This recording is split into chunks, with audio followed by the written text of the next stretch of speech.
Will be good to go. This is Apex One Radio. You're listening to African Fiesta. We're doing the 189th edition of the show. So if you are ready, then we are ready. So African Fiesta number 189, let's go.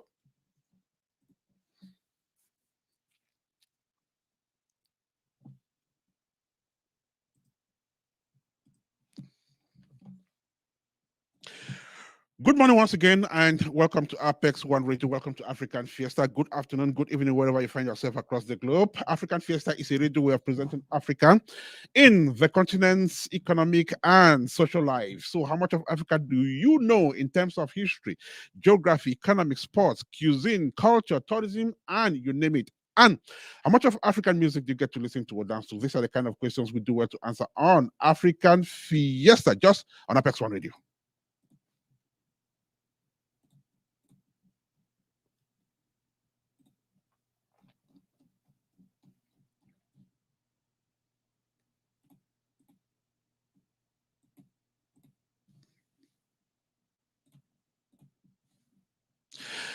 African Fiesta brings African values on the platform and presents these values to the rest of the world. And in this 189th edition of African Fiesta, after London in the United Kingdom, Sydney in Australia, Washington, D.C. in the United States, and Kingston in Jamaica, Shuri Atu takes her In Print series to Douala in Cameroon. It was time the internationally acclaimed fine artist and painter give back to her people. The December exhibition in Cameroon is said to have been a huge success as the artist showcased some of her most amazing works to visitors who were quite amazed. Now, how does she feel after this latest move in her painting career? Now back in the United States, Shuri Atu assesses her fine art and painting trip to Cameroon. Plus, she tells us what she has off her sleeves. The artist will be speaking live on radio today. And that will happen in this edition of African Fiesta just on Apex One Radio.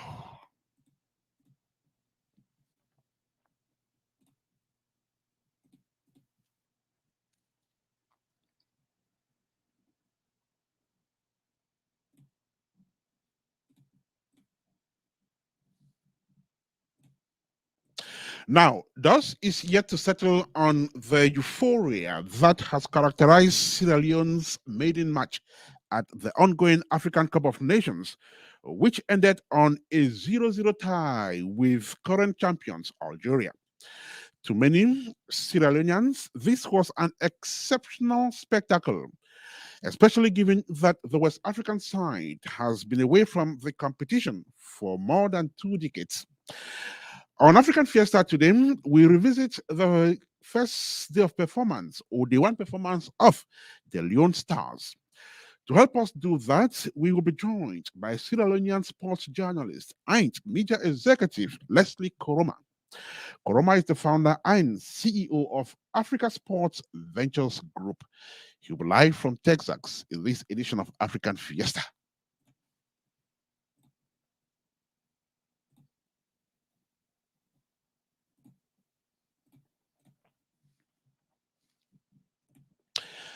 Her name is Belta Tehila. Oh, Tehila Belta, if you want to put it that way. Belta is back with a soul-searching and smashing piece of music. Your Love is just a couple of days old in circulation, yet it is making great inroads. The gospel music artist tells us about this new project in this edition of African Fiesta. She'll be live from Cincinnati in Ohio.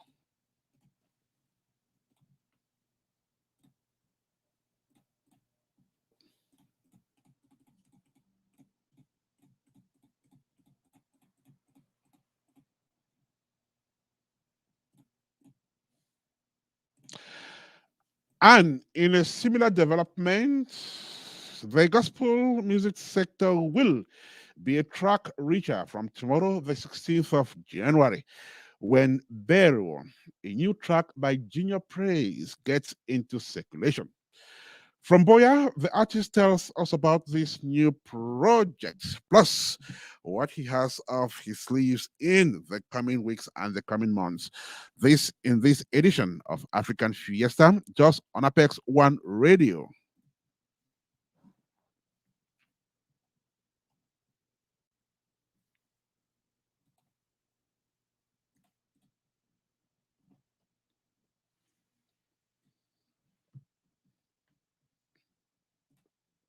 So these and more are some of the stories we will be presenting to you today in this edition of African Fiesta. Thank you once again for joining us. Welcome on board. Welcome to this 189th edition of the show. And we must apologize for the sound issues we had at the start of the show. That's fine. It happens. But then it's going to be a fantastic edition of the show, a show you won't afford to miss because we'll have some very interesting stories being told here on radio this Saturday the 15th of January 2022. It's exactly 20 minutes past 10 here in the studio of Apex One Radio. In Central Africa, it is exactly 4:20. Central Africa, from where we will be having some of the stories told. All right, so usually we begin the show by giving thanks to God, who is always there to make sure that we come here energetically to present this very gigantic and complex radio production. We're going to do that today in the company of Ivorian gospel music artist Dorcas Kajia in this soul-searching piece of music that has stood the test of time, I must say. Il Bon de Louis Dieu has been around for so many years, yet it's still making a lot of sense on our music taste board. So let's listen to that piece of music, then we'll be right back to continue this show.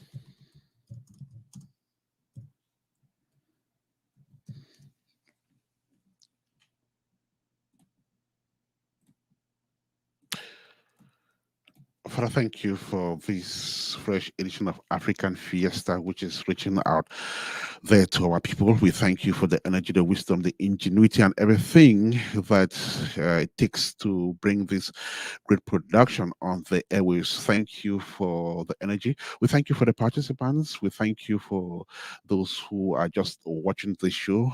We pray that you inspire us to run this edition of African Fiesta in a very, very exceptional manner. Show us how to do it, and we will follow your direction through your Son, Jesus Christ. We've prayed. Amen.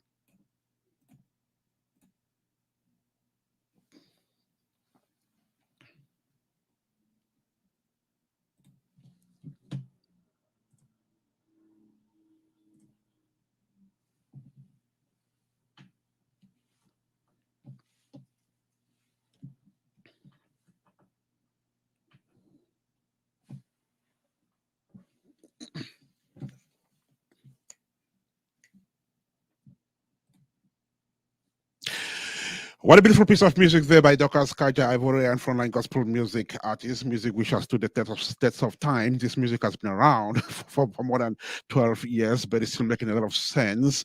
A beautiful piece there, which has brought the time to 23 minutes past 10 here in the studio of Apex One Radio in Texas. It is 9:23 in Chicago. It's 9:23, I guess. In Cincinnati, Ohio, is 10:23. Here in the studio of Apex One Radio in Columbus, at the northern belt of the city is 10:23 a.m. This Saturday, the 15th of January 2022. A bright Saturday, cold yet very, very nice, of course. My name is Ernest Kanjo Maxwell. Ajit is taking care of the techniques. He's controlling us digitally from Valsuch in Germany. The entire Apex One Radio team is here to make sure that everything is moving on smoothly. Thank you so much to our fans who are spread across the beautiful African continent, especially the ones who are in Freetown, the capital of Sierra Leone. Sierra Leone is taking part in this year's edition of the African Cup of Nations holding in Cameroon. And in its first game, the Leone Stars had a 0-0 parity with defending champions Algeria. Leslie Koroma will be joining us for details and, of course, to assess the performance of the team in this edition of the show. But we are going to begin from the artist's corner. We're talking about Shiri Achu, internationally acclaimed fine artist and painter who has been in Cameroon to exhibit her art. It happened in December. She's back in the United States of America. We're going to find out just how it happened out there and how the people who visited her exhibition, responded to what she presented to that public. Well, let's see what to do. Maybe we have just a bite of music for a few seconds. Then, when we come back, we will kick off with our guests in this edition of the show. So, who is first to go? Let's see if Asaba is first to go. I guess not. Well, we'll probably begin with this piece of music by Naomi Achu. I guess so. Okay, so let's see how it goes. Busybody by Naomi Achu. I'll be right back with you. Do not go away. This is African Fiesta on Apex One Radio.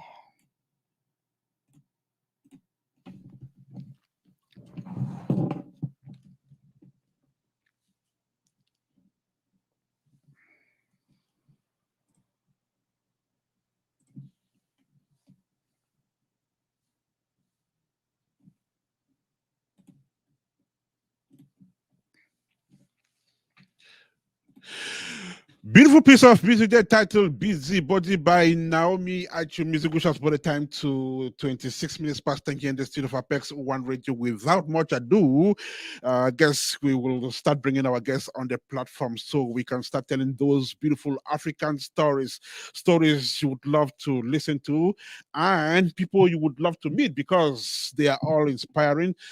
They are all contributing their own little quarters to the development of the continent. And like I mentioned earlier on, she's been in Cameroon these past couple of weeks to present her works to that country. Internationally acclaimed fine artist and painter Shuri actually is back in the United States of America. And so, how did it go back in Cameroon? She now joins us for that story. Shuri Achu, how are you doing today? Happy New Year. Oh, Happy New Year. Happy New Year. Thank you for having me once again. Can you see me? Is everything okay? I can see on five. How are you doing today? I'm good. I'm good. I'm good. Thank you. I'm Mm. very well. Yes. Right. So, like I mentioned earlier on, you're back in the United States of America. You've been away for work. I know you went out for a professional trip to Cameroon to present your works. Yes. Yes. Have you been to Cameroon before since you got into painting to present your work? Um. So I had a little exhibition. I had a Mm, very little exhibition maybe 12 years ago, but it only had a few pieces. It wasn't a major exhibition like the way that like this one was. Um, but it was my first proper, this I'm going to Cameroon to mhm. have an exhibition. Oh, Yes, wow. it was the first in it. Yeah, it That was, is interesting. yes.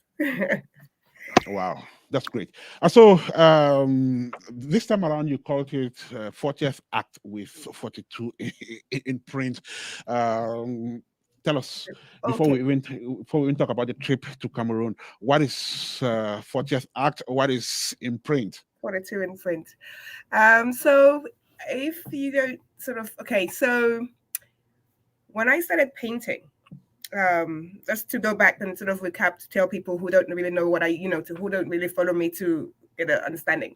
When I started painting, and I grew up in London, I realized that people didn't really know much of the culture, African culture, Cameroon. They only knew the Maasai for some reason. They only knew the Maasai. So I thought, okay, well, maybe my work should represent other African cultures so that, when I travel to different parts of the world, they can get more familiar with the culture. And the light. And so what I did was when I started doing the imprint series of exhibitions, I went from I started with London where my base was at the time, and I did this 35 in print exhibition. And then I did 36 in print in Washington, D.C., where I was at the time. And then I thought, okay, so maybe I can make this an annual thing where I can go to a different city all the times and, and sort of showcase the African culture to those people in that particular country. So then I did Australia, then I did Toronto, then I did Jamaica. So those were the sequences. But then my 10th anniversary, so we ended at 39, by the way, at Toronto. Then it was my 10th anniversary. And of course, you have to celebrate your 10th anniversary big, right? Sure. So I did, I had wanted to do, the same, 40th act in 3 countries. And of course, I chose my places. So London, of course, is where I grew up. So I had to have something in London. Then I had to do something in Washington, D.C., because that is my base at the currently. And then I had to do Cameroon. So I had planned it all for the year of 2020. But of course, COVID happened. And no, it was 2019. And I wasn't able to finish, that particular exhibition. So when COVID happened, and then I wasn't able to, when the opportunity arose that I can go to Cameroon, I was now at 42 in print because I did 41 on print virtually. It was online. It was online. So now I was back at 42 in print, and then remembering that I hadn't done the 40th act in that I had programmed to do in Cameroon, I synced the 2 exhibitions together. There you go. And you chose Douala. Why? Yes. I chose Douala because I have people in Douala. I have my uncles, my family, my friends. My representative is in Douala as well. So it made sense to do it in Douala. Wow, Yes. that's interesting. And so, tell us about the works you exhibited. I know you didn't bundle your whole workshop to Douala. So, which are the ones you picked for the Douala trip? Actually, so I had 42 pieces, of course. I had 42 pieces, but I obviously had to have pieces with the mask because that was the reason why, the 40th act came so much later because of the pandemic. So somehow I had to represent pieces that were also, that reflected what happened during the time that I was not able to do the 40th act. So I had some pieces with the mask. I had my traditional paintings of the Achu. As I know that Cameroonians, of course, who know that image and who know the painting. I know that they like that painting. So of course I had to have a big one of that. There's some others with everyday life. There are others with, I also showed a few of the other sort of Africa concepts, like, dancing cross symbol, so that they become more familiar also. Cameroonians also get to know more about, other African countries, So it was a bit of a nice flavor of everything. In case you're just joining us, this is Apex One Radio listening to African Fiesta. We are speaking with Shiri Achu. She is an internationally acclaimed fine artist and painter who has moved across the world to exhibit her works. She was in Douala recently, and back in the United States of America, she is telling us about that trip. Who came around to see what you brought to exhibit, Shiri? So there were loads of interest, loads of people who were. It was great because exhibitions and art is not something that is common to a lot of people in Cameroon. Mhm. So there were a lot of people who came. Some of them I don't really know, what their names, but Sissy the Poco who came, the Mhm. musician, Madame Sissy, the Centre Culturel de Français, the guys from there. Of course, Carol was navigating, making sure that we get the right sort of people, and people were Mhm. just coming in. We had special guest people who helped to keep the place stimulated. We Mhm. had musicians. We had, of course, on the last day of the exhibition, we had Witty, who came and performed and sort of animated the space. Mhm. We had who else did we have who came to see? And then we had also a session with children.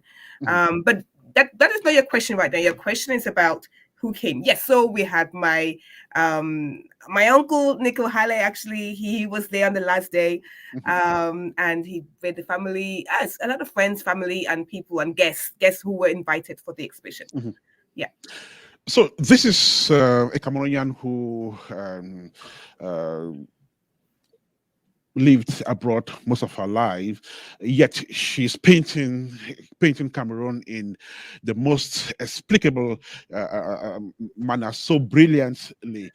This would certainly have meant a lot to the people who were there to see what you were doing.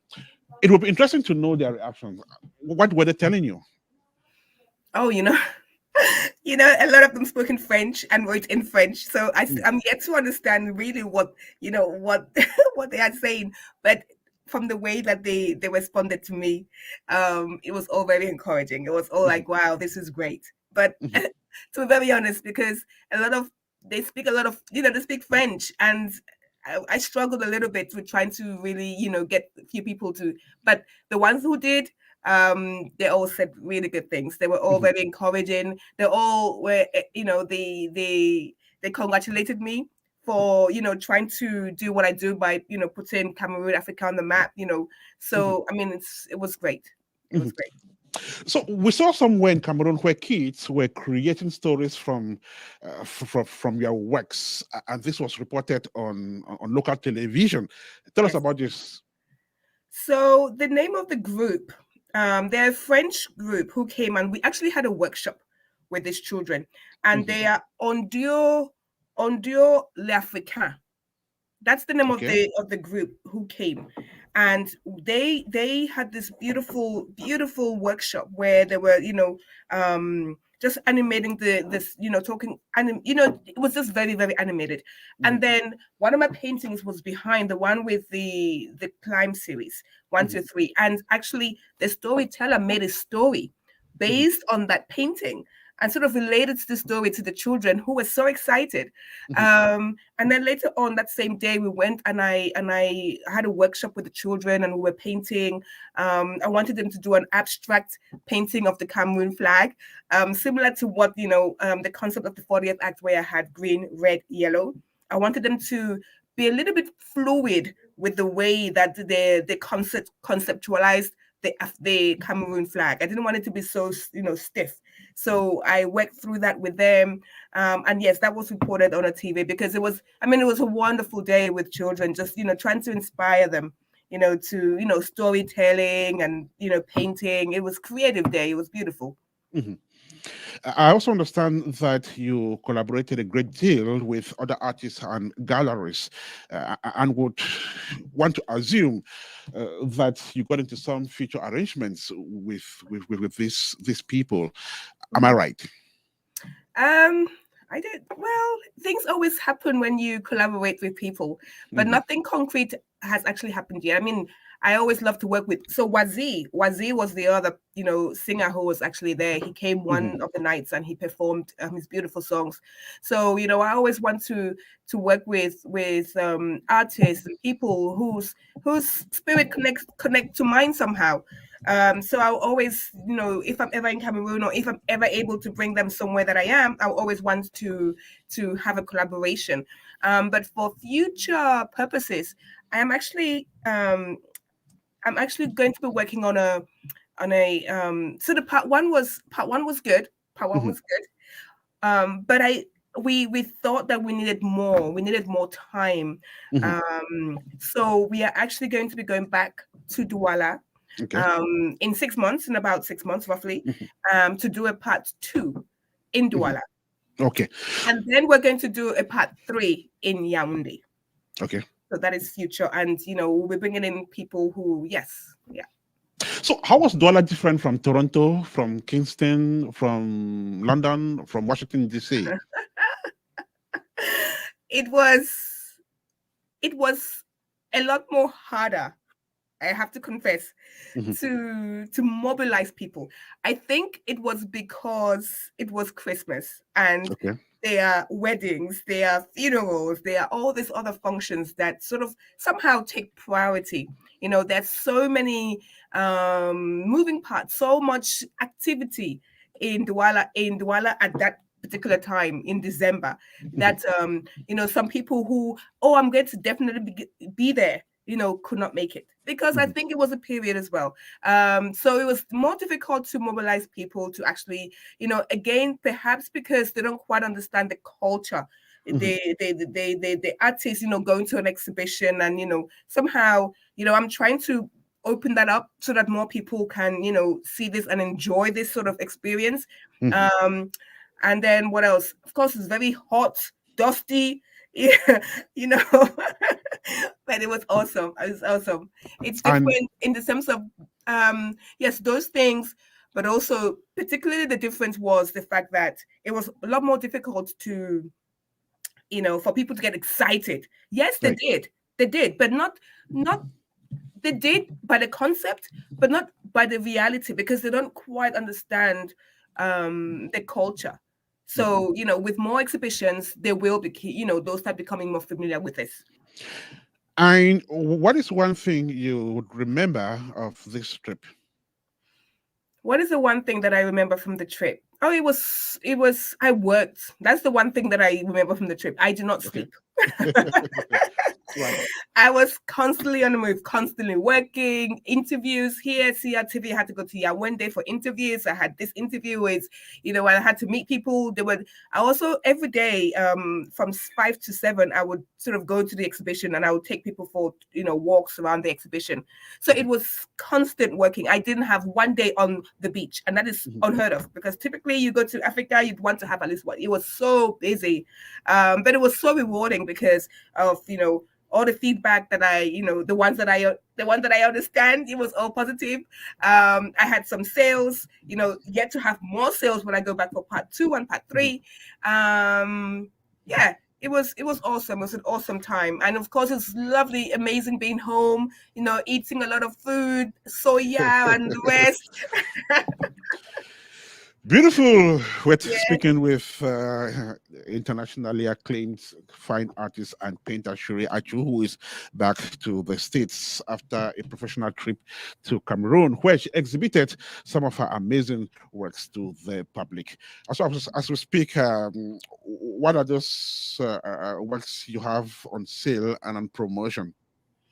Well, I'll just talk about my 2022 calendar, which is right here. I'm just going to show, I'll just peel it out from the bag. Okay, so this is my 2022 calendar. Can you see this, everybody? Great. Beautiful. And so this calendar was inspired a lot by the Togo. And of course, it's very fitting because the AFCON ball is actually called the Togo as well. So this is some of the images. It has a lot of images of the Togo in it. Not only the Togo, but of course, it has a lot of the Togo. What else? And this, I'll not show you that one. You have to get it to see it. Sure. So yes, this is me a little bit, So it's a really nice. Well, I love it because I love the Togo, and to do a calendar based, inspired by the Togo was very nice.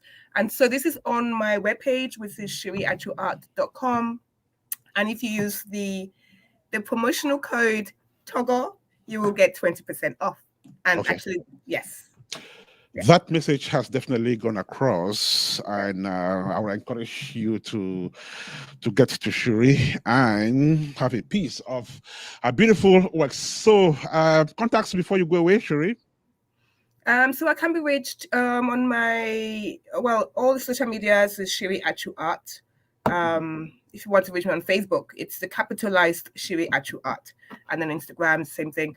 And my webpage is shiriachuart.com. And there you can have all my email addresses, info@shiriachuart. So it's, I guess if you have those two informations, if you just remember shiriachuart.com, you'll be able to get, through my webpage, you can access me.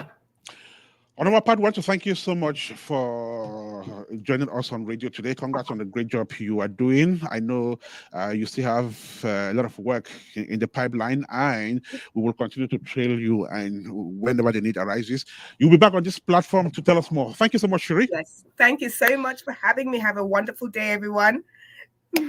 Do have a fantastic rest of the day. Bye. Thank you. Bye-bye. All right.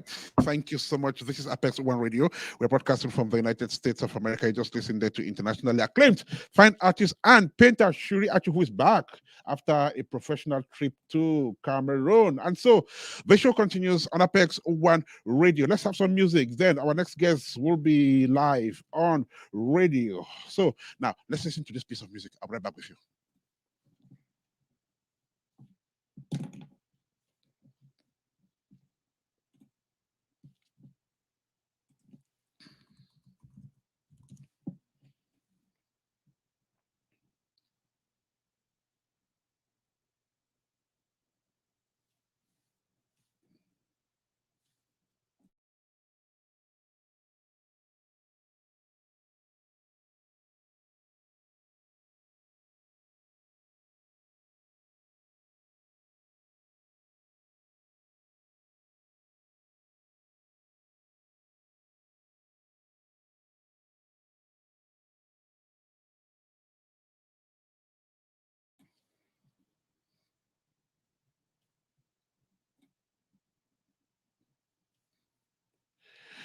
Leone, that beautiful piece of music that titled in the music release a couple of weeks ago. Music which has brought the time to 15 minutes to 11 here in the studio of Apex One Radio. Same time in Cincinnati, next door. Cincinnati, from where our next guest will be speaking. Tehila Belta is her name. Her latest piece of music, Your Love, is in circulation and has been doing good. I guess we're going to pause with Leonette and get to our next guest, who will definitely come back to that piece of music. And before Belta Tehila joins us on radio to talk about her latest piece of music, let's listen to this.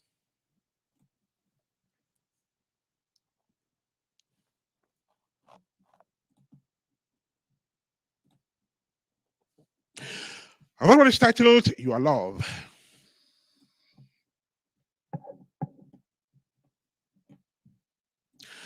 You show me true love. Beautiful piece of gospel music. Belta Tehila is the author of that piece of music.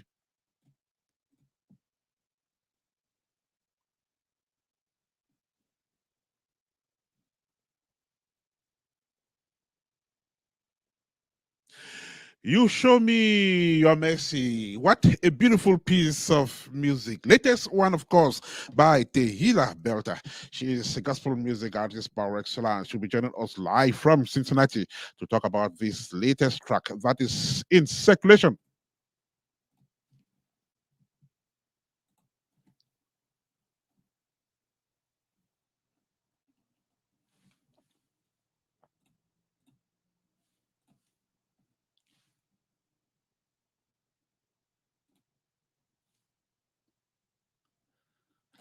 Success, now you promotion, now you what a way of showing gratitude to our creator. Let's start to hear like that beautiful piece of music which has brought the time to 13 minutes to 11 here in the studio of Apex One Radio. And at exactly that time in Cincinnati, she now joins us. Belta, how are you today? Good morning and welcome to the show.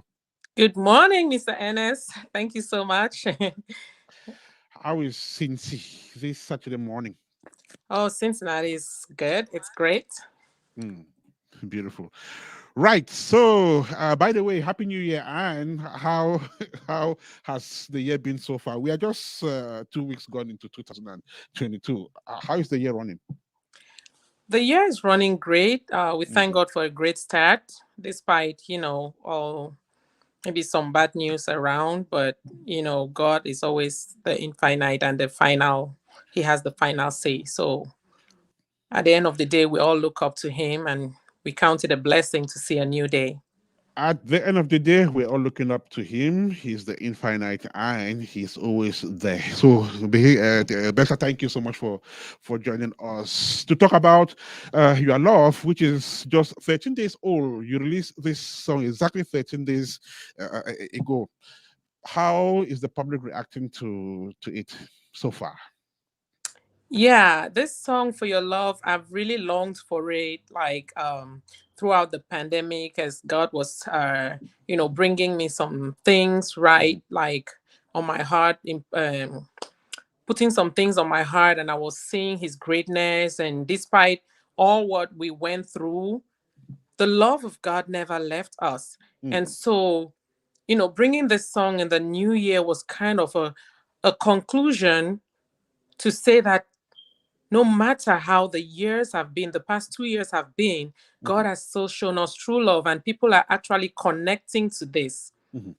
People are Right. actually connecting to this, and it's really the message is going, and I Mhm, can feel the feedback as mhm. they all come back to me, and you know, with testimonies and a lot of things that they have gone through. Right. Is it the track you had written long ago and you just delayed releasing it probably because of the current times? I'm talking about COVID. So had you written Yes. this song long ago? Yes, Okay. it actually had to hold because remember I had to release an album and this Hmm. was going to be one of them, but I Okay. had to put it on hold, had to put going to the studio on hold and Hmm. everything. So, yes. Hmm. I'm talking about the studio. In which one was Your Love recorded? It was recorded at Dreams Recording Studio in Maryland Hmm. by Dr. Walter Blackson. Okay. And how long did that process take?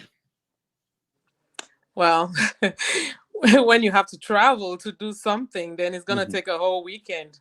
Mm. So, but before that, behind the scenes, it's been taking, some editing and, you do it behind the scenes, Hmm. edit, and then do the final copy when you go into the studio. Hmm. I'm not very good at identifying beats, but this sounds like what my friends call Afro beats. Am I correct, or is it something different? Yes, you're correct. Okay, so why did you choose Afro beats? Actually, if you know me, if you know Tehila from the beginning from Hmm. my maiden album, you can tell that I love to represent my culture. I always Right. like anything that is gonna portray, or if you look at me, or if you hear me sing, you will tell you will just tell that this girl loves culture. Hmm. Wow. So all the time when God places a song on my heart, the feeling of it is always taking me back to my roots, Hmm. and doing the afro beats. I've not done afro beats, or I've not really done a lot of afro beats, but trying to do afro beats in this 2022, I felt like I wanted to really connect, Hmm. with my African community and extend it out in the world. She definitely wants to connect with her African community and send the message out there to the global space. Belta Tehila is her name. She's live on Apex. Wanted you to talk about Your Love, a beautiful piece of music which I would enjoy you to listen to a little bit before we come back to the artist.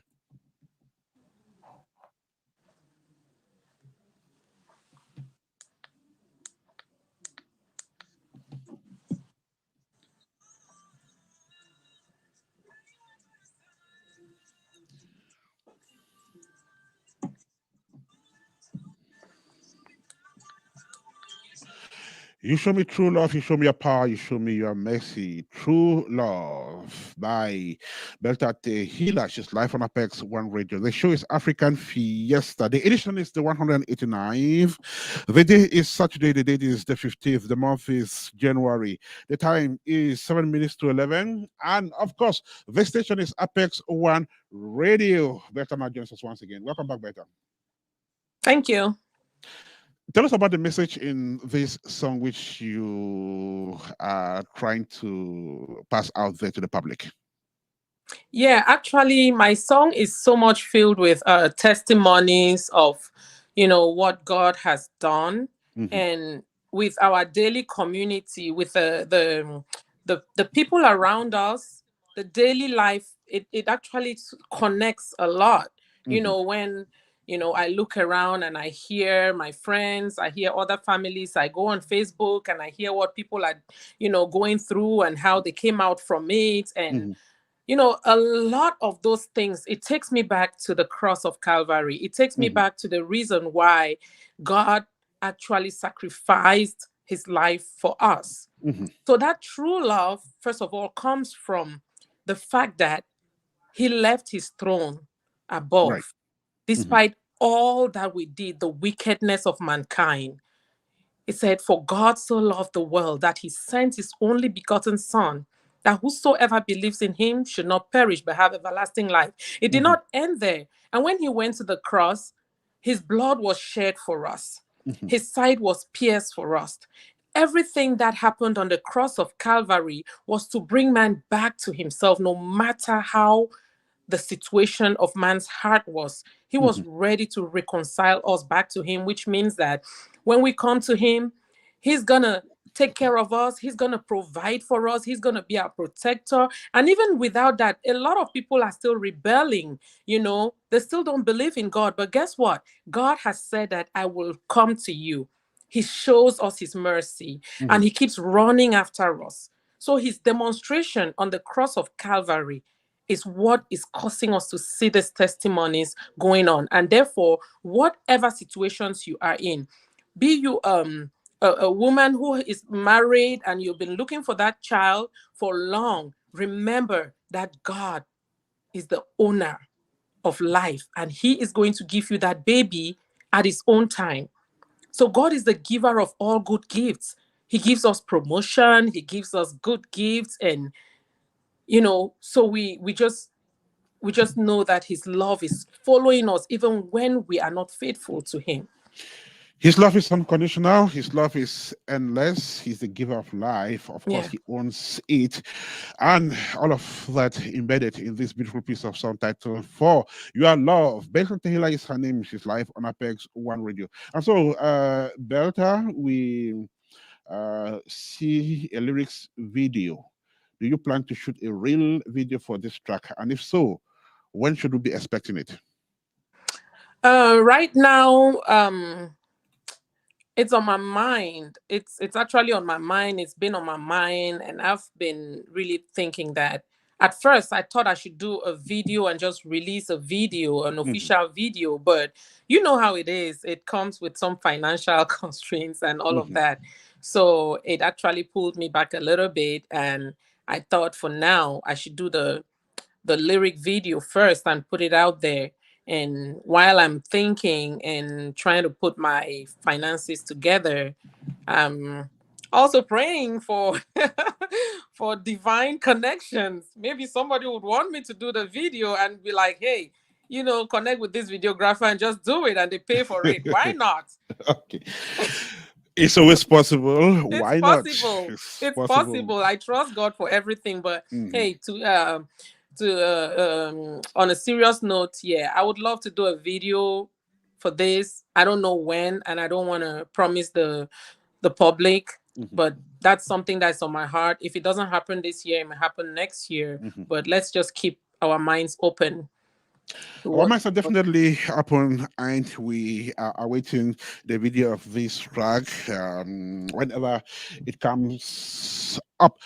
Beth, I want to thank you so much for joining us on radio today to talk about For Your Love. For Your Love. That's your latest track that has been in circulation. And we would like to encourage people to go to YouTube, watch it, share it, and promote it as much as they can. Apart from YouTube, do you plan to get it rolling on some other platform? Yes, I'm actually in the process of getting it on iTunes, so Okay. people can also go there and download it. And usually it's just 99 cents. So Mhm. I think people can also support through that way. Sure. Yeah. Thank All you. right, Becca, I want to thank you once again. Congrats on the great job you are doing. We'll definitely come back to you on this platform not too long from now. But before you go, could you just drop your contacts? Oh yeah. If you want to get to me, my phone number is 513-371-3327. And you can get me on Facebook. My name on Facebook is Belta Fanjang. And Mhm. my name on YouTube is Tehila Belther. And if you want to go on Instagram, you'll find me Tehila Belther on Instagram. I'm not really a Instagram person. You can Mhm. easily get me on Facebook, but Instagram is once in a while. So, but yeah, so Okay. you can get to me at any time. Thank you so much for joining us on the program today, Belta. We'll leave you to go obtain some rest and have a fantastic rest of the weekend. Thank you so much, and thank you always for thinking of me. And Thank God you, bless you and too. God bless you too. Bye for now. Bye. Okay, that was Belta Tehila, gospel music artist, who was here to talk about her latest single titled For Your Love. Okay, so it's exactly 1 minute to 11 o'clock here in the studio of Apex 102 in Texas. It's exactly 9:59. Texas, from where our next guest will be joining us. He is a journalist like myself. He's a sports media executive. He's from Sierra Leone, which um, has been in a very euphoric atmosphere since the 0-0 tie with defending champions Algeria on day one of the ongoing African Cup of Nations. Before we get to talk about that, let's listen to this beautiful piece of music by BCBK. It's titled I Love Africa. Let's go.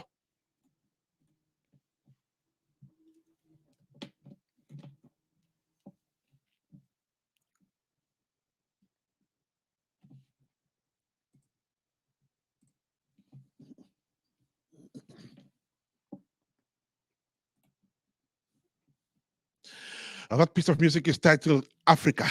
I Love Africa.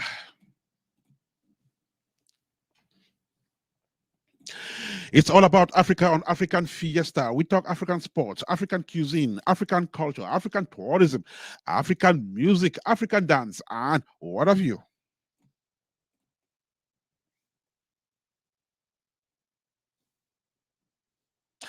I'm talking about African sports. The football jamboree is ongoing on the continent. The 2021 edition of the African Cup of Nations is currently going on in Cameroon. One of the countries participating is Sierra Leone.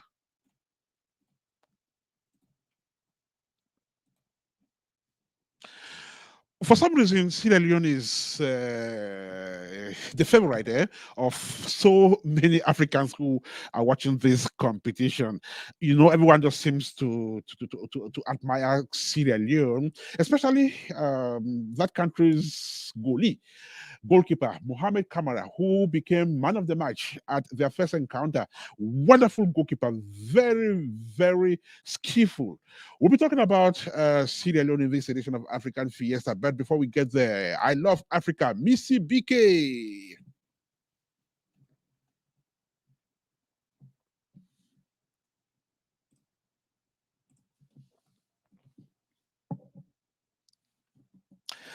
I come from Africa. Scores and scores of Africans in their thousands have converged on Cameroon to watch the 2021 edition of the African Cup of Nations. I'm talking about 2021. Yes, it's the 2021 edition of the competition taking place in 2022. Back in Sierra Leone is euphoria, especially given that the Leone Stars are putting up a wonderful performance. In their first game, it was a 0-0 tie with defending champions Algeria. That means a lot. Algeria is the current champions, the defending champions, and Algeria is a football powerhouse. Yet, the Leone Stars, who have been away from this competition for so many years, were able to have to clip the wings of the Algerians to a 0-0 tie. That was big. Well, to talk about it is Ceremonial sports journalist Leslie Kuruma, who is the founder and CEO of Africa Sports Ventures Group. He now joins us from Texas. Leslie, can you hear me? Apparently, he cannot hear me. Well, hopefully, he will be able to do so when we must have fixed one or two things. Hopefully, Leslie will be joining us. Meantime, this is African Fiesta on Apex One Radio. You're listening to the 189th edition of the show. It's reaching you live from the station. We are situated in the United States of America, precisely in Columbus, Ohio. Let's find out if Leslie is now joining us once again. Leslie, can you hear me now? Hello, can you hear me? Hear? I can hear you 5 on 5. I don't know why you can't hear me. Can you hear me? All right, you will have to fix that again. Then we'll be able to get to our guest, who is a sports journalist, a media executive. He hails from Sierra Leone. He's covering the African Cup of Nations from his base in Texas. He runs the Africa Sports Ventures Group. And we'll be talking about the Leone Stars, who are part of the competition. Just to say that in their first game against Algeria, they pulled a 0-0 tie, which the continent has acknowledged was a wonderful performance. This is a country that has been away from this competition for more than 25 years. Kuruma will confirm that when he joins us.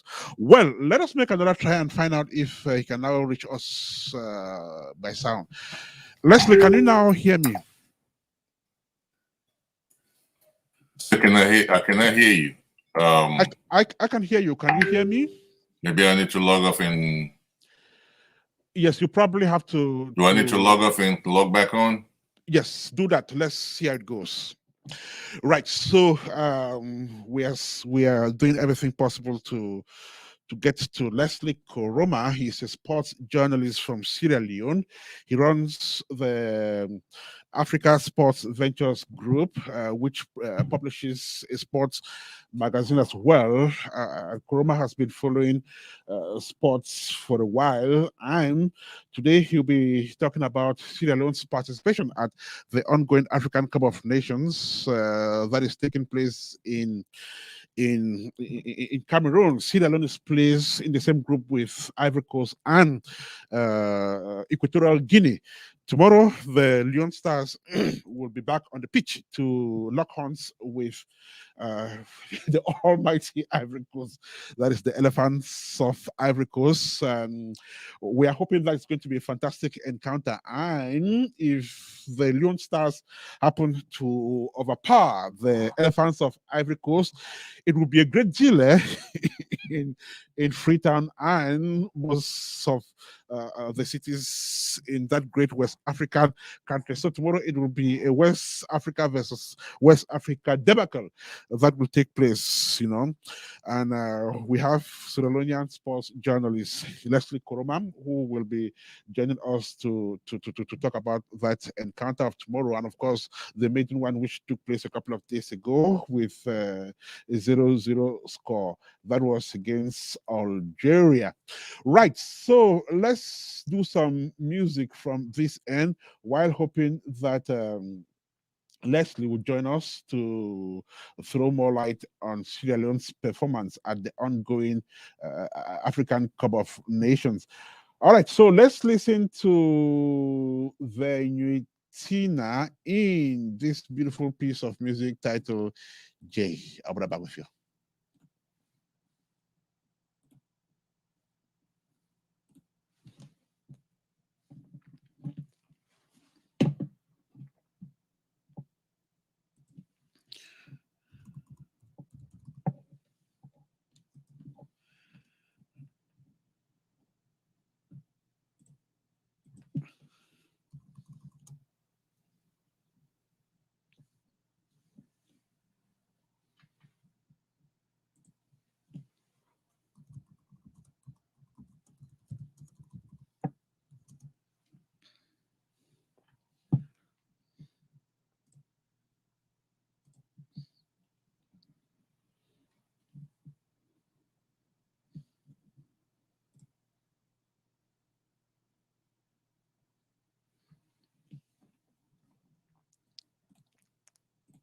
Meantime, if you are just joining us, this is African Fiesta on Apex One Radio. Still to come, we speak with gospel music artist Junior Praise.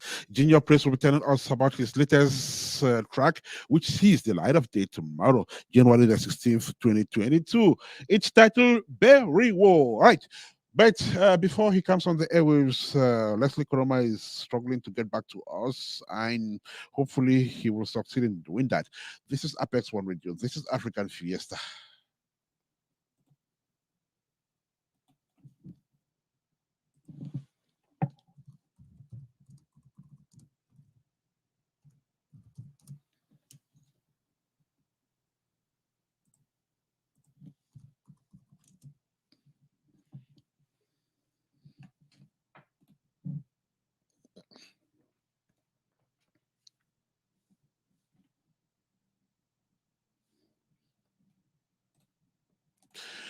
Meantime, you're listening to that beautiful piece of music there titled J by Vernieu Tina, one of the leading Afrobeats artists in Cameroon. Tina is a very talented singer. Beautiful pieces she's put out there. Over the years, Fiesta, the 189th edition of the show. We are reaching you live from the United States of America, precisely from the state of Ohio. We are in the city of Columbus. And my name is Ernest Kanjo. Maxwell Adid is producing this show from Valsuch in Germany. Right. So Leslie Koroma will be joining us shortly.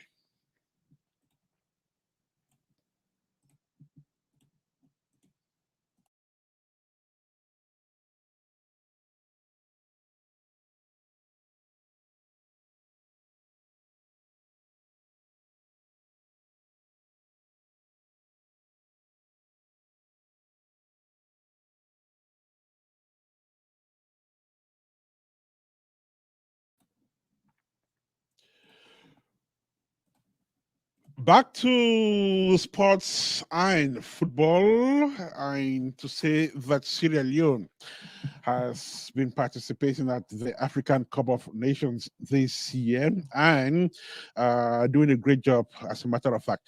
Well, looks like we will go straight to Boya because Junior Praise is now joining us, a gospel music artist whose latest piece comes up tomorrow.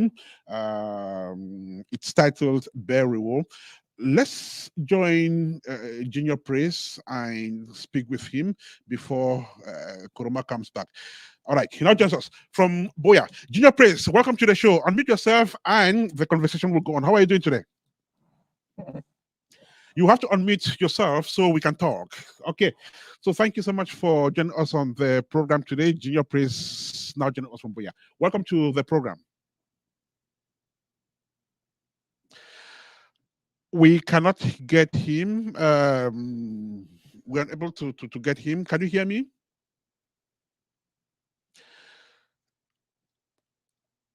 Okay, I cannot hear him. Hopefully he'll be back. We don't know what the problem is with with our sound. Okay. Hopefully, we will be able to overcome that technical hitch. Meantime, Leslie Koroma is also struggling to reach us. Whoever comes first, we will have them here live on the airwaves of Apex One Radio on this 189th edition of African Fiesta. Let's find out if we can now reach him by sound. Junior Praise, can you hear me now? Well, we still cannot hear him. I don't know what the problem is. Hopefully, he'll be able to reach us. For now, let's listen to music and I'll be right back with you.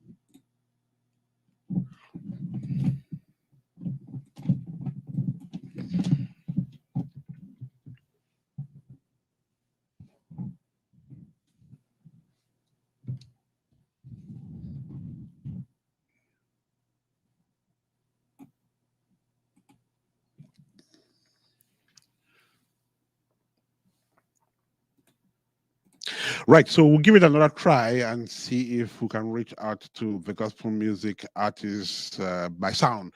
Junior Praise, welcome to the show.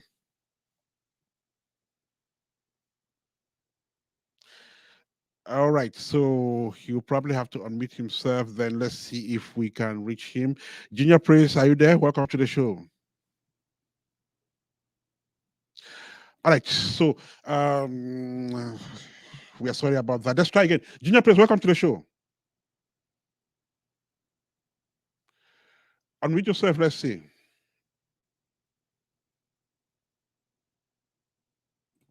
All right, so we're sorry about that technical hitch. We will probably come back to Junior Praise. Let's go to Texas and find out if our other guest, Leslie Koroma, is able to reach us. He now joins us from there. Leslie Koroma, welcome to the program. Hi, Ernest, good morning, and thank you for having me again one more time, and I appreciate it. Thank you so much. Unfortunately, he's not on camera, but let's see if he can get on camera. Then we'll be able to speak with him. We are good with sound. We'll try camera and see how it goes. Let's go back to Boya. Junior, welcome to the program. You have to unmute yourself. Let's see. Can you hear me? All right, so we are still unable to hear him. Okay, so Texas will definitely be okay this time. Leslie, can you hear me now? Yes, I can hear you. Perfect. Okay. Let's see how it goes. Yeah. All right. I guess we are good to go. Can you hear me now? Yes, I can hear you. Perfect. We thank God. So, welcome to the program. How are you doing today? I'm okay, and you? I'm good. We're sorry about that technical hitch, but thank God we are good to go now. Yes. These things happen, so yeah, no worries. Beautiful. Right. So, like I mentioned earlier on, you are the founder and chief executive officer of Africa Sports Ventures Group. You've been on the program previously, but for the sake of those who are coming across you for the first time, could you just quickly reiterate, tell us what the Africa Sports Ventures Group is all about? Yeah, Africa Sports Ventures Group is a sports-focused, sports and entertainment-focused company. Our main objective is to help to uplift the sports industry across the continent, and by tying in the necessary loose ends with different stakeholders in the sports industry to try and grow it. As we say, the last time as I was saying on your program, the sports industry globally, which before and during the early part of the pandemic was worth about $750 billion. It's now about 1.3 to 4 trillion dollars in value globally. But in Africa, we are yet to we're still struggling in terms of trying to bring value to the sports industry. We know how big sports is in Africa. We know how big football and all of that stuff is, but unfortunately, we have not put the necessary structures in place to actually harness that value and translate it to real value for people, meaning employment, meaning different types of opportunities, which is available in other parts of the world. So our job, our objective as a company is to try to work with as many stakeholders as possible across the continent. And on different aspects, we're not just focused on one thing. We're focused on various aspects, including the entertainment field as well, where we know it ties in well with the sports industry. We know how well Hollywood and the sports industry in America ties in, very well. So we want to make sure that that's the case also for our continent, for Africa. So that's our major focus and objective. Quickly, I would like to know, when you talk about sports, is it all sports disciplines or just soccer? Since Africa is so embedded in this particular sport. Well, it's all sports discipline, because we see the value. Of course, our key focus in Africa is the soccer discipline, right? That's where most of our direction, our attention is, because that's what most of the time it's the cheapest sport to practice. Young kids can just pick up a ball and get out there, and so they grow with it, So it becomes part of their psyche, their culture for them, and so they grow up and everybody wants to be a soccer player. But we want to also try to impress upon everyone across the continent that there's value in other sports like basketball, which we know now. The NBA introduces the first league outside of the USA in the whole world.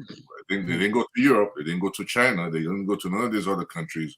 They went to the African continent to establish the first league outside of the NBA itself here in the USA, and it's called the Basketball Africa League. So we're focused on every discipline out there: track and field, tennis, you name it. All of these are disciplines that are worth exploring. Everyone cannot play soccer. Everyone is not going to be able to play soccer. It's got a huge fan base, but at the same time, we have to remember this is about opening up opportunities for the young, for younger people. So we want our focus is on every discipline: boxing, MMA, you name it, all of that involved.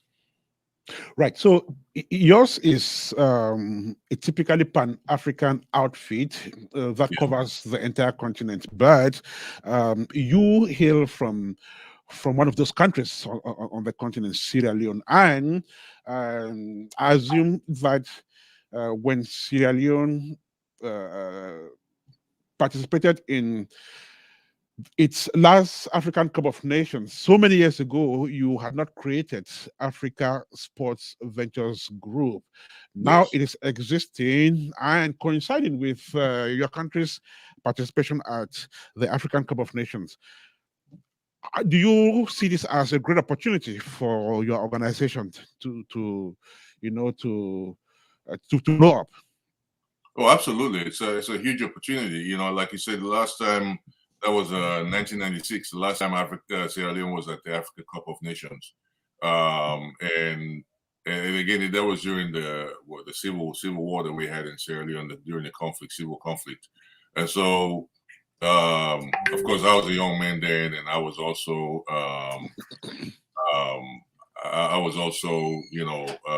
not focused on on the business side. I was still an athlete back then, so.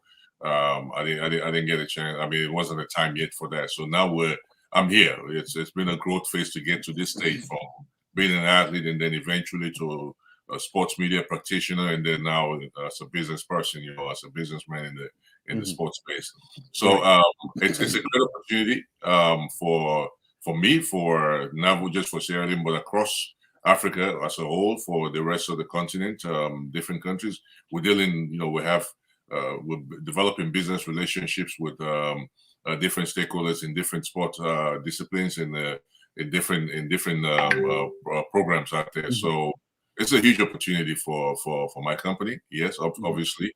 Now, as the Confederation of African Football and the Africa Cup of Nations continues to grow into the future, because again, we've had a situation with the Confederation of African Football and the Africa Cup of Nations where we're kind of rebranding and reawakening the whole thing as it is. So it's not an opportunity for us. Most of what we've created in this last several years to try to get involved in most of what's going on with the Africa Cup of Nations, and then of course the Confederation of African Football, basketball, you name it, all these other disciplines. But yeah, we see this as a huge opportunity.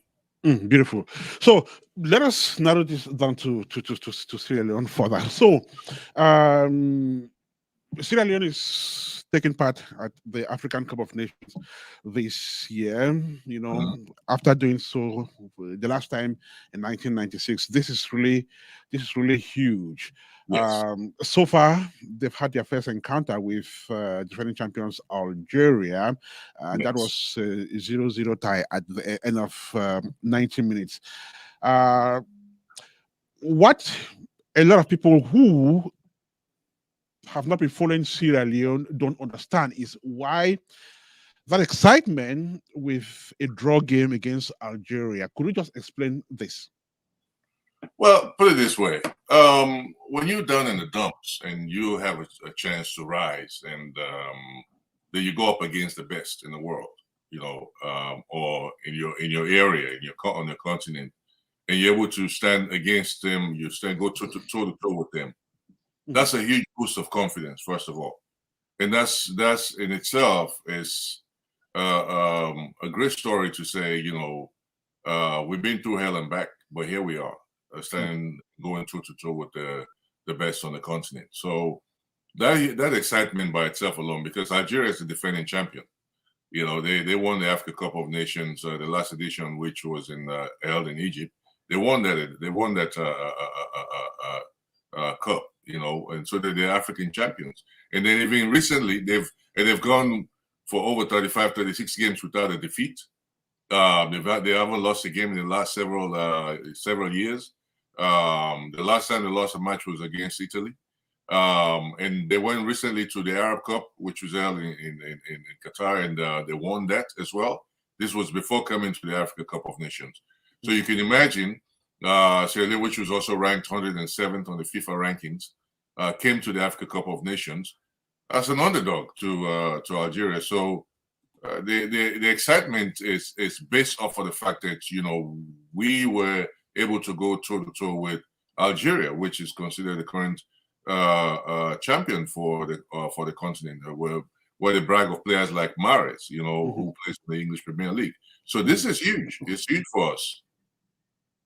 Right. So prior to this match, could you just describe the mindset of a typical Sierra Leonean football fan? Were you also expecting this kind of performance?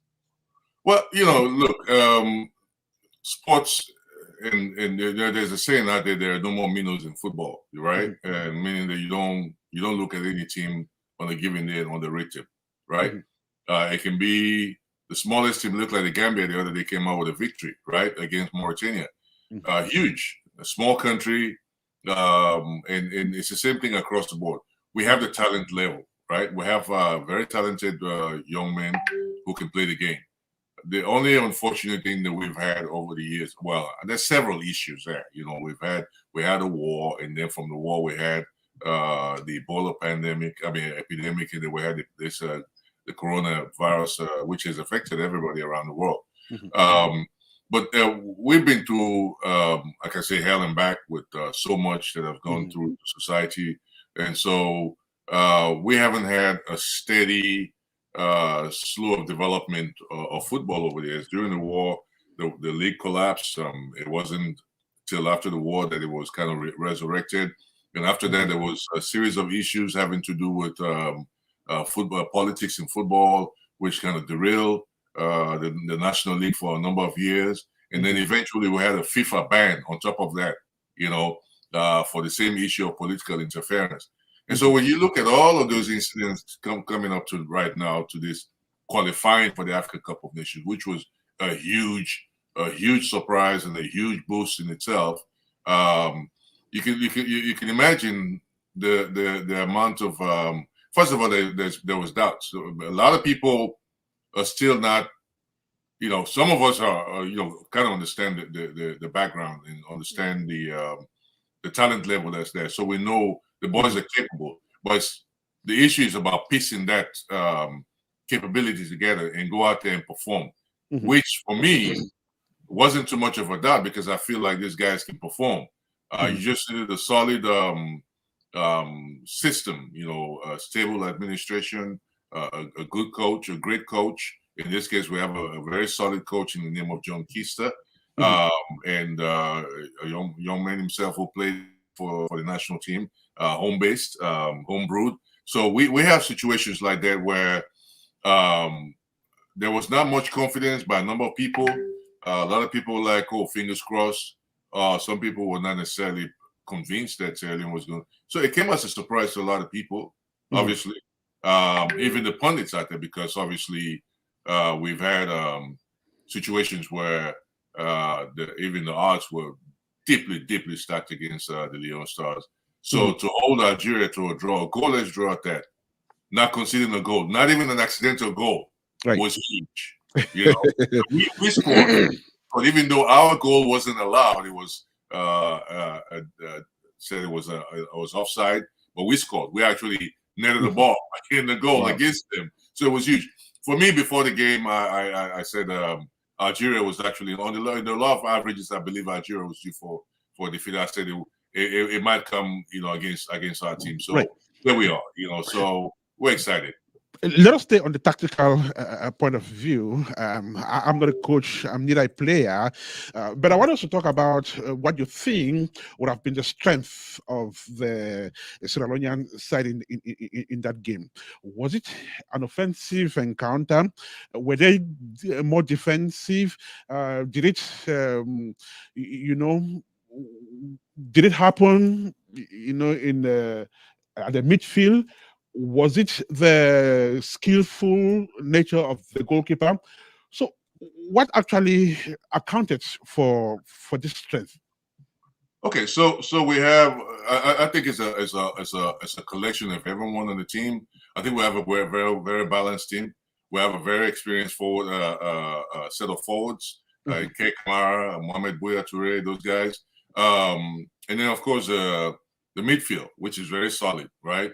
And then we have a defense which is anchored by the likes of Steven Cocker, who used to be an English Premier League player, but currently plays in the in Turkey. And then we have Kevin Wright, Usman Kake. Those guys, those are solid. Umaru Bangura, these guys are solid, and I believe then of course we had a great surprise.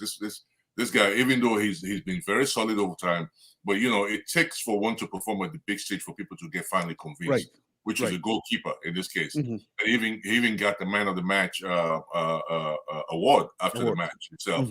Mohamed Kamara, very unassuming, very young kid who has had, basically he's had his breakthrough. This is his breakthrough. This kid is going to go places. He has the potential. He has very strong instincts. Very strong reflexes, if one can say that. And well, obviously that's what it is, because he was able to withstand the barrage of attacks by the Algerians alongside with the defense. So it was an all-in-one effort. Everybody on the team played a collective game in terms of, first of all, stopping the Algerians. Secondly, in mounting attacks against them. So. It wasn't an easy game, definitely. You're not going to play against the top dog and expect to get an easy right. I think it's also important to know what the state of preparedness before this match was. Just how prepared was Sierra Leone to play this match against the defending champions?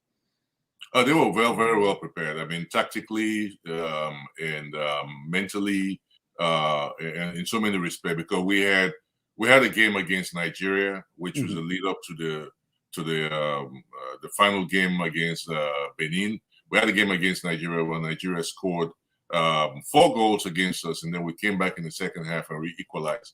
It was a 4-4 draw. So you can imagine the boost of confidence from that match alone by itself.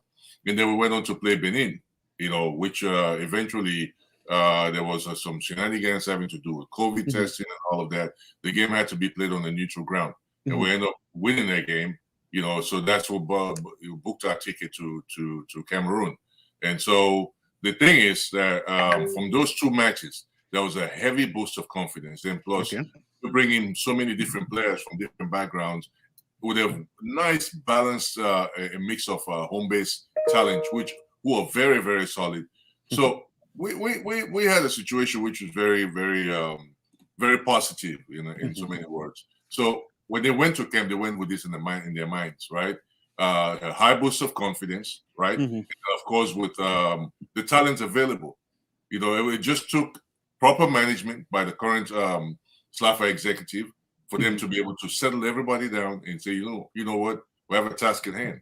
And so of course, on top of that, you had government support, where the government is supporting lots of funds to help with the process. So that helps a lot, because when you have the government backing you, in this case, it helps a lot, because obviously it's not we don't talk politics in sports. We talk basic basic strategy and that type of stuff.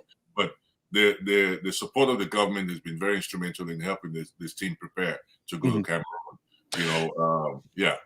Right. As a matter of fact, I'm not necessarily politicizing it. I just want to find out how the government reacted to this performance, and what has been the talk, in Freetown, as far as this is concerned. Is the government taking advantage of this to do its politics? We are not politicizing the game, as a matter of fact, but in everything there is politics in a way. How is the government reacting to this? Well, obviously that's going to be the case. I mean, you're going to expect the government to take credit for the current output. Obviously they poured in some funds to help the team to prepare and go to Cameroon. So obviously you expect that to be the case. So there's no harm in that game, as far as that is concerned. What I know though is that there's more to it than that in sports. Because sports, for you to have long-term success, because this is not just, we don't want a fly-by-night type stuff where this happens and then Sierra Leone goes back and sits for another 20 years before it shows up again at the Nations Cup. We want something that's sustainable going forward. So investment has to come in terms of developing a very strong grassroots going forward. But yeah, definitely credit has been taken. There's been excitement on every level, from the opposition parties to the current government and all of that. Local governments, the mayor's office. I saw the mayor and the staff, they were dancing and celebrating, and a video that was circulating on the internet. So you have those situations. So obviously it's all hands on deck, and everybody is happy that the country is finally showcasing what it's capable of, what it's really truly worth, on the international stage. So the government, at this stage, politicizing the win, I wouldn't say that. It's just a natural excitement across the board for everyone, not just the current government, but everyone, including the opposition parties. The congratulatory messages came from the former president, the current government, this president, President Julius Malabio, went on and made a statement about the win, and the opposition party members. Everybody was, it was a national issue. So it was, yes. Right, so the Leon Stars will enter day 2 of the competition tomorrow. This time, not against the defending champions, but with another country that has also stood the test of times as far as the African Cup of Nations is concerned. Ivory Coast has had a good number of victories at the tournament, trophies at the tournament as well. They've hosted a couple of times. They will definitely be hosting the 2024 edition of the competition. So this is going to be another very big game against the Elephants of Ivory Coast. Tell me, are hearts beating really fast in Sierra Leone?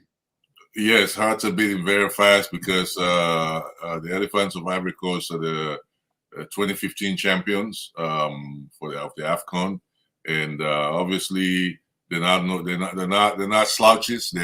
That's a very good team. Sure. Even though we don't have those legendary names on the lineup anymore, like Didier Drogba and Yaya Toure and Kolo Toure, don't have those names on the lineup anymore. But they have a very solid foundation as a nation when it comes to football. So, in fact, they won their opener. They lead the group right now, and so it's not going to be an easy ride either. It's going to be a tough out for Sierra Leone. But we expect the same mindset going into that match. If we can withstand the current champions, who will believe are better in terms of their performance, I think we can withstand Ivory Coast. So we'll go into that match with the same mindset against the Elephants of the Ivory Coast. Hey, to win the match, not just for a draw. We're not looking for a draw. Like I said, even in the game with Algeria, we scored a goal, which was disallowed. So the same thing here. We're looking for a win, not just to show up and fight for a draw and play defense. No, we're going out there to actually win. So that's the mindset the players are. In fact, I was able to talk to ace defender Stephen Cocker, who's British born but Australian descent. Currently plays in Turkey, but used to play in the English Premier League for Liverpool. The point is that these guys have a mindset and the experience. People like himself, Stephen Cocker, Kay Kamara, those guys who are very experienced, that are in the lineup, that are going to be with the team to help them fight through this. Obviously, we have great minds and great support from former legends who are out there to help psych them up, psychologically, like Mohamed Kalon, who's a former international. They're all out there to help get the team psyched up to go up against Ivory Coast. So Ivory Coast has a fight on its hands. As far as I'm concerned, they have a fight on their hands. Right. So as we speak, the morale is very high within the Sierra Leonean camp. Very, very high. It's very, very positive, very high, upbeat, and we're hoping to triumph in the next game. And we're actually hoping to come out and end up in the top 16. The quarterfinal stage. And talking about the projected score, the forecast, what do you think will be the result at the end of the day? I'm going 2-1 against Ivory Coast. 2-1 against Ivory Coast. Okay, so I will take you for your word, and we'll definitely be back here next week too. Yes. to talk about that. So, but before we go away, Leslie, what are the prospects of Sierra Leone in this tournament and even beyond after AFCON with this performance? What are you envisaging for Sierra Leonean football at the national level? Well, it's like I said, for me, it's about building a sustainable structure. I'm deep into the sports system, and I understand the dynamics of what it takes to build something sustainable.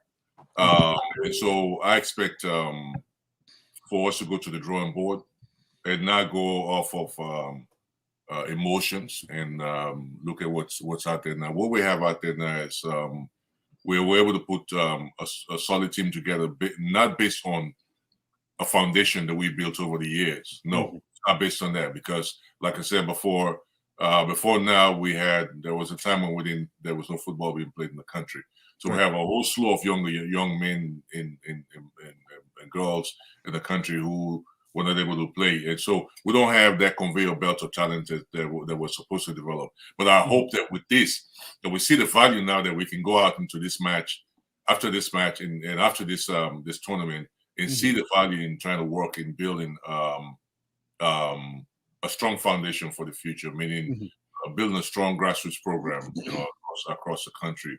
And then from there, we can look at how in the next 5 years, from that structure, in the next 5 years, how we can build a strong team going forward. The team that we have right now is strong enough to hold down the fort till we get a new generational crop of young players that will come through in the next 5 years. But we need to go back to the drawing board and actually build a strong foundation of football across Sierra Leone. And that will be, like I said, will be what will come in as replacement for this current crop of players who are mostly in their 20s. We have some in their 30s, but I think this team can hold down the fort. We have a lot of players across, internationally that can come together. But again, you don't build a foundation for international showcase by just having, picking players from here and there every now and again when you want to. You have to build a solid foundation for that to be the case. So you can look at that, that conveyor belt of talent that you have and pick out the best of the best from there. To go out into the international scene. That solid foundation will definitely be built, and this will bring a new, dimension to Sierra Leone's football, which is, of course, shining as we speak. The Leone Stars were up with a goalless draw with defending champions Algeria in one of the competition. Tomorrow, they will take on Ivory Coast, defending champions in the winners of the 2015 edition of the competition. The Elephants have always, done great as far as African football is concerned. But like Leslie mentioned, there is no Drogba, there is no Yaya Toure. So are the Leone Stars going to take advantage of this? Well, let's find out how it plays tomorrow. Well, Leslie, before we go away, one last question from a professional standpoint and as a journalist and media practitioner. How is the Sierra Leonean sports media covering this competition? Well, we have there's a young fella who was based in the UK, Ali Bitar, who's right there. He runs a website called Sierra Leone Football, footballsierraleone.net. There's Mohamed Fajabari, who's a reporter for the BBC, also runs for footballsierraleone.com. You have Mukhtar Kuroma. We have Sam Morris Jr. Those are all journalists who are out there. Of course, you have regular, call other journalists who are out there as well, covering the match as well. So, but the sports media ecosystem in itself needs to be developed very, very strongly. It's something I hope I can help with as well. So I'm doing my own beat from the international level to give face and credence to sports and sports practitioning in the country as well as alongside with the rest of the continent. So for me, they're doing a great job on Twitter, on Instagram, on there's a young lady, Magdalene Coney, who's doing a very great job herself. So let me not forget to mention that she's been very very good at what she does. She's very aggressive, aggressive in a positive way to get the stuff out there, get the stories out there. So we have quite a good set of coverage out there. And of course, we have AYV, which is a local national TV station that now has an international footprint on DSTV. That's also covering the matches as well. So I think we're doing great in terms of media coverage, but we need again, with a lot of things, systems and structures, we need a more solid structure and foundation as far as sports media is concerned. So we're striving, we're trying our hardest, but we have work to do. And so We're excited at what's possible, possible going forward. But we're doing great in terms of sports media. So you can check Twitter, you can check Facebook, you can check Instagram and LinkedIn.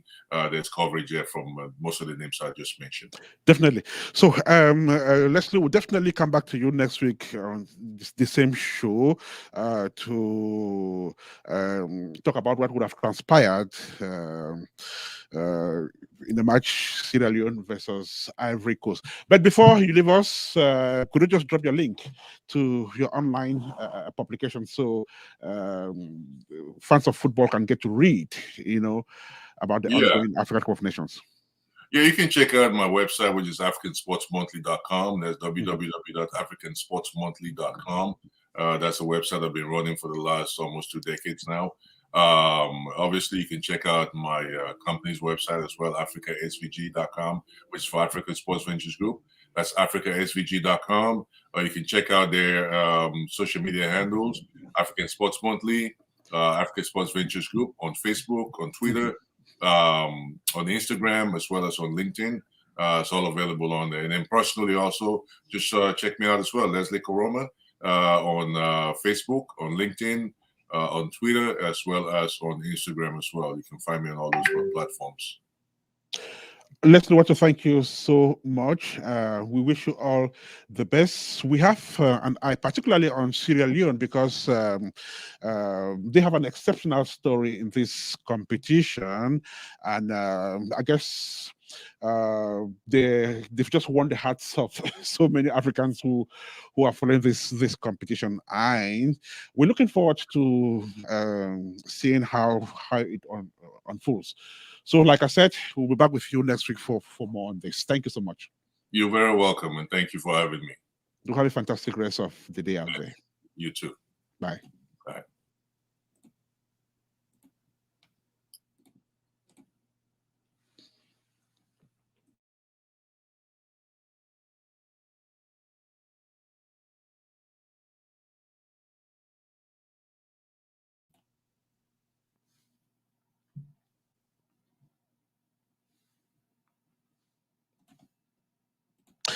His name is Patorin Karankin, a Nigerian Afrobeats musician. In that beautiful piece of music titled Mom Baby, music which has put the time to 11 minutes to 12 here in the studio for Apex One Radio. Our next guest, of course, the last one will be Junior P. When we got to him earlier on the show, we couldn't roll because of sound issues. Hopefully this time it will be better. Well, without much ado, let's go to Boya and find out if Junior P is able to reach us this time. Junior P, welcome to the show. Oh, thank you, Mr. Enes Kanjo. Happy New Year. Can you get me? I can get you now 5 on 5. We thank you. Oh, thank you. that's great. That's great. That's great. How are you today? No, I'm great. I'm great. And how are you doing? So, I hope everyone is doing okay. Everyone is doing okay. We thank God. Happy New Year to you. Happy New Year indeed. We just want to bless God for a year like this. It's not been easy. I know. Yeah. So let's get into this real fast. So your latest music track comes out tomorrow. It's titled Burial. Yes. So before we talk about it, tell us about the previous ones. How have they been doing? I'm telling you, I mean, I want to say that with the pandemic, God has been faithful too. God has been really faithful. Remember, the last release was New Dawn. New Dawn. Right. We did an interview on New Dawn. We have a good number of views on YouTube, and people are, I mean, Cameroonians are, and especially the Anglophone-speaking Cameroonians are really getting to understand exactly what I do. I mean, right from when I released Yahweh in 2018. After that, we went to Amazing Love. We did an interview on that, Amazing Love. After that, we went to Don't Cry, and we also did an interview on Don't Cry. Sure. And now we are coming to Burial. Burial simply means thank you. So that's it. It has been awesome all through. And that is in Lamso, I suppose. Yes, it's actually in Lamso. Okay. So tell us about this Burial track. Who are you thanking? Anyway, I'm thanking, actually, if you listen to the track, it says Burial Tatanyo. It means I'm thanking God for everything that He has been doing for us. We know we've been through a lot of trials and tribulations. First of all, in our country, worldwide with the pandemic in our country, with the issues that we've had in the Northwest and the Southwest. But we are still able to stay strong because God has really been faithful. God's love has been God has been so merciful, and His love has always abounded. So we are just thanking Him for our families, for what He has done for us. That is why I don't want to cease. I want to take the opportunity to keep on thanking God, because so many people did not see this new year. Right. And so the song is an amalgamation of everything. Thank you. It's not just in band. So I want to let the world know that it's not just in band. So even part of the BLM is also there. In English, there is French. It's just thank you, thank you. It's a wonderful traditional piece, really wonderful traditional piece that we need to sound. So this track will see the light of day tomorrow officially. Is it ready for release tomorrow? Perfectly ready. Everything is ready. We're just setting in on the time. When the time comes, we're releasing tomorrow at 6 p.m. So everyone is waiting, both in the country, abroad, and everywhere. Right. So when and where was this track recorded? Actually, the track was recorded with an old-time friend, Tas, at Tas Studios in Limbe. So I had to go down to Limbe to record. But the live instrumentalists, those who played the instruments, came from Douala. We had the bass guitar who came from Douala, the pianist came from Douala, the percussionist also came from Douala. So but the backup singers and the studio engineer were all based in Limbe. So that's it. When you mention guitarists, when you mention the drums and other things, that tells me that you had live instruments being played in the studio and being recorded. Otherwise, I know music these days is done on the computer. Everybody's found on the computer and so on. So did you do your own differently? Yes, this time around, most of my other songs it has mostly been just recording, trying to use the computer and all of that. But this time around, I really wanted something really different. And then trying to portray the culture of Cameroon is quite different. You need to really bring out this live percussion instruments, the bass guitar, and all these other instruments. So I really needed to use live instruments. So I financially, it was really demanding, but it was really worth it. I know you're coming from a background where you sing with other people most of the times, from choral groups and so on. So did you have any other singers featuring in this track? For this time around, no, but there's a lot in the background with this particular song. I plan to do a lot with it, involving some choir groups and the rest of it with time in time to come. So I just want to release this song so that people are going to savour, and then from there, a lot of other projects will stem up from this song. From its title, this track is definitely going to attract a lot of attention, and people would also want to see some visuals, some displays. You talk about culture and all those things. That means they are looking forward to having a video of it. Are you planning to shoot the video of this track? If so, when? Okay, of course. I just have to do that because that's the only way we can really portray the visual side of this culture, of our culture we are talking about. So immediately after the release, a month after, that should be in February, we already started. We already started with the project, the video shoot, but we want to just get this out so that people can appreciate, give their ideas, and maybe even attract sponsors, if not from left to right. So we don't know. By the grace of God, it's not by power, not by might, that we can achieve this, because we really want to do something really big, really big. I mean, I'm talking about something really big. Are you planning to have an event eventually to launch this track? Reading my mind. Actually, I've been doing just single releases, because I have a plan. We have a plan, and by the grace of God, we're going to put it into perspective. After all this release, by the end of the year, we plan to have a grand live concert. A grand live concert. We'll be inviting other artists, other gospel artists to come and perform, and not just in Boya. We're going to have it in Yaoundé, in Bamenda. So it's going to be like a national tour. So we just it's going to come into. It's just going to be awesome. I just know and I believe God that He's going to push this project ahead. And for those of you just coming across this artist for the first time, he's one of those who made the famous University of Boya choir tick back in the years. Junior Praise is his name. He's back this time with a great single. It's titled Beru. In Lamso, it's translated as thank you. And so he's thanking God for all he's done to us, despite the difficult moments. He's live on Apex One Radio. The show is African Fiesta. The time is 4 minutes to 12. So, where else will this song be available? I know it's going to be on YouTube. Do you plan to get it on other platforms? Yeah.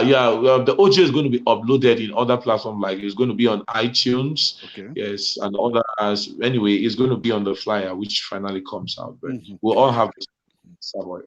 All right, so we're looking forward to having that that flyer, and we're also looking forward to savoring that beautiful piece of music. I already say beautiful because I know when it comes to him, it is always beautifully packaged. He's a fine singer. He's done this for years, no doubt about that. Yeah. Junior Press, want to thank you so much. We can't say much about the track until it comes out, so let's look forward to having it tomorrow. Then we'll definitely come back to talk about it when we must have savored it. So thank you so much. Before you go away, could you just drop your contacts? Okay, you can get me on +237 681 393368. Again, 681 393368. And the second one, +237 671 620458. You can get me on those contacts. Right. So the message has definitely gone across. Thank you so much. Congrats on the great job you're doing. We're looking forward to having this track tomorrow, and hopefully the world will accompany you in the promotion of this great work.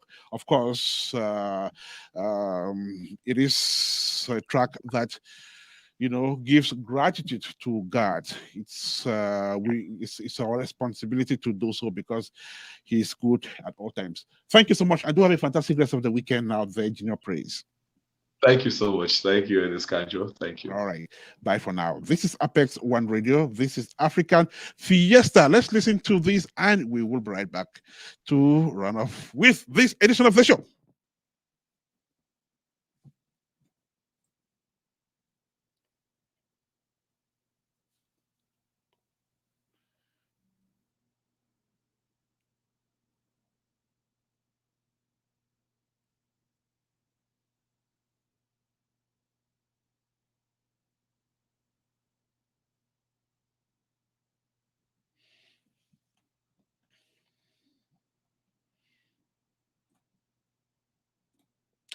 And that piece of music is titled Ni Ni.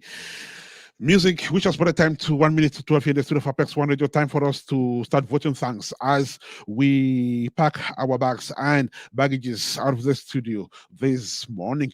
Thank you so much to you, my very good friend, Missy BK. You are in Canada. Thank you so much.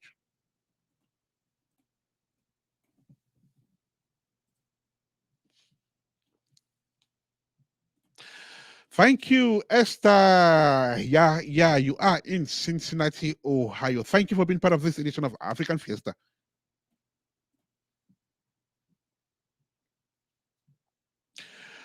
Lord's Favor Leke was part of this edition of African Fiesta as a listener and viewer. Thank you so much for your support.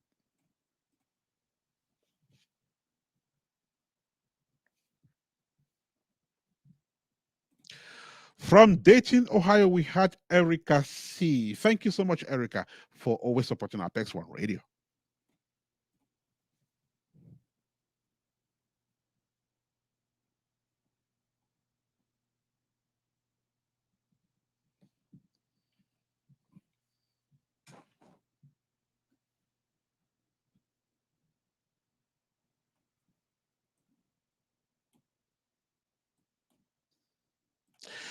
Beautiful piece of music there by Leone.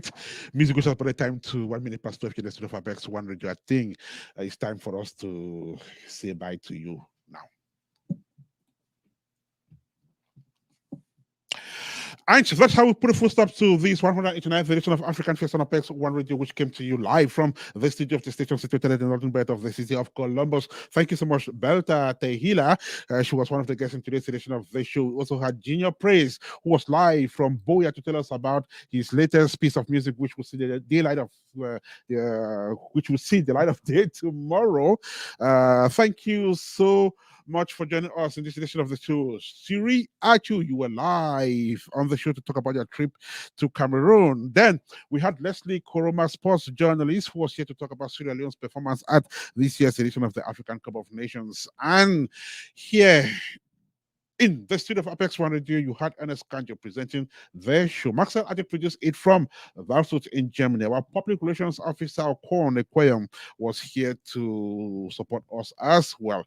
We will be back next Saturday, same time, same station, same show. And until we meet, it is bye-bye, ciao, au revoir, merci, I'm going to see you to God be the glory.